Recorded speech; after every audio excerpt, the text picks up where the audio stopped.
This evening, I wanted to answer probably one of the most asked questions I get as a coach. Why do I coach?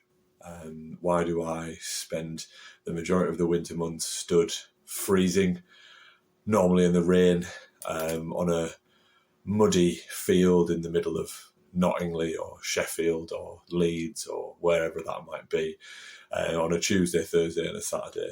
And I think there's three really important reasons why. I think first and foremost is the camaraderie, is the lads themselves.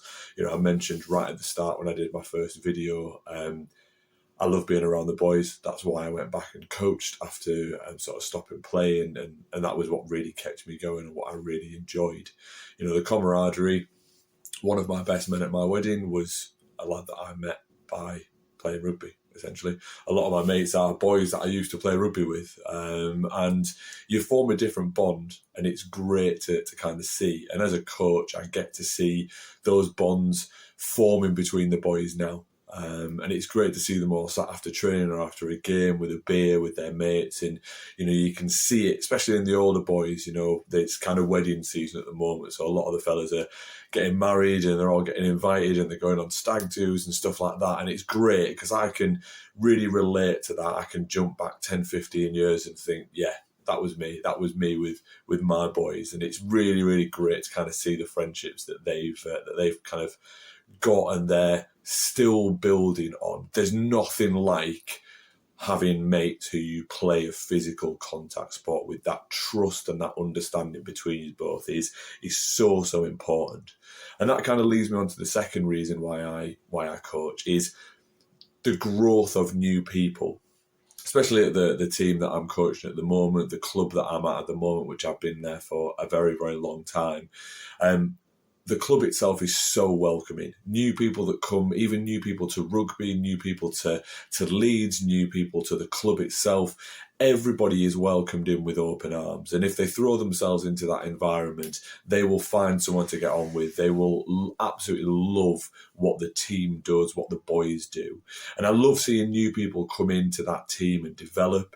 And the amount of people that I've seen develop from new people starting into captains or into people in authoritative figures, and you know, people that kind of start off with a laugh and a joke or a bit quiet and you're a bit unsure about, and then actually, you know, their personalities come out and you see a completely different side of them when they play.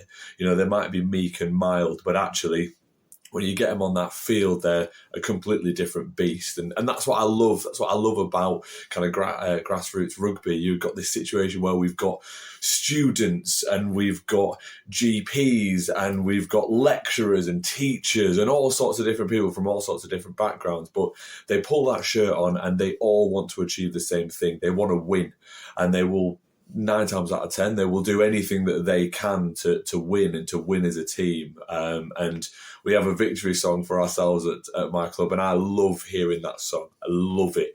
It's terrible. No one can sing. It's out of tune, but it's absolutely brilliant to hear that and see that with the boys. It's absolutely fantastic.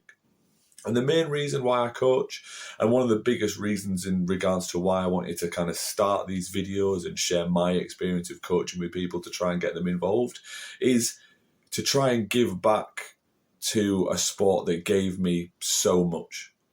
As I said in some of the other videos, rugby taught me a lot about myself. It taught me how you can overcome many different obstacles just with sheer willpower and determination not to give up. And also what it really showed is you're not on your own. Yes, rugby, sometimes you have individual brilliance and people can break open a game and they can do that on their own. But actually, for 79 minutes of that game and that one moment of excellence, you're part of a team. And you've got to work as part of a team. And what I love to see is giving back to a sport that gave me so much. I love it when the boys kind of put together a move or something set that we've discussed, or the captains bring forward something and say, can we try this? And we figure out a way of doing that. And for me, I can't play anymore. I don't play anymore. But actually, me passing on some little hints, little tips, little things that boys can try, and seeing them enjoy the same things that I do about this brilliant sport is enough for me. And I think it's great. And that smile and that banter, and as I've said before, it's completely different because I'm not one of the boys anymore. I'm meant to be the figurehead. I'm meant to be kind of the serious side of grassroots rugby.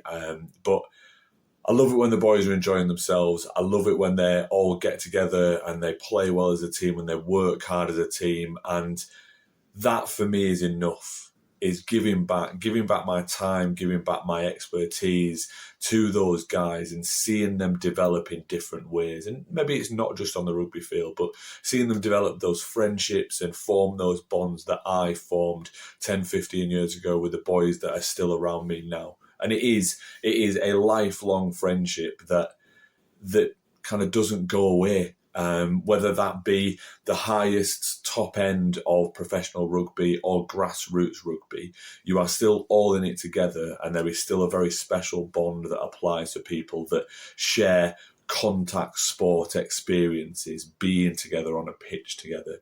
It's unique and it's brilliant, and it's one of the reasons why I played, and it's definitely one of the reasons why I coach, and if not the main reason.